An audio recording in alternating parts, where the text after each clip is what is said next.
আজকে সারাদিন আমরা টিভির পর্দায় কি দেখলাম?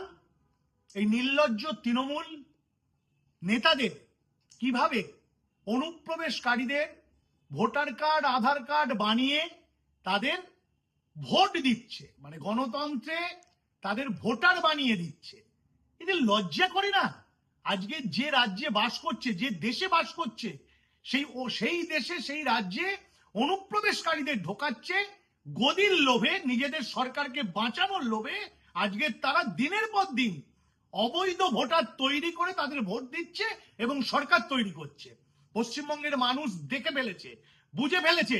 আজকে সারাদিন কি দেখছি যে বাংলাদেশিরা কি করে তারা পালাবে এই রাজ্য ছেড়ে, তাই জন্য তারা বর্ডারে গিয়ে লাইন দিয়ে বসে আছে এবং অকপটে স্বীকার করছে যে 8 বছর আগে সে সন্দেশখালীর মাধ্যম দিয়ে ঢুকেছিল, রাজারহাটে তিনি ছিলেন, বিধাননগর কমিশনারেটের ভোটার, তার 8 বছর আগে কার্ড তৈরি হয়েছে নেতাদের মাধ্যম দিয়ে এবং সে এই 8 বছর ধরে তার ভোটার অধিকার প্রয়োগ করছে। আর কত নিচে নামবেন? আপনারা তো সুযোগ পেলে আপনারা তো দেশ বেচছেন, রাজ্য বেচছেন, এবার তো পশ্চিমবঙ্গ বাঁচিকে বেচে দেবেন। সময় এসে গেছে, অপেক্ষা করুন। 2026-এ এর সব জবাব পশ্চিমবঙ্গের গণতান্ত্রিক নাগরিকরা দেবে।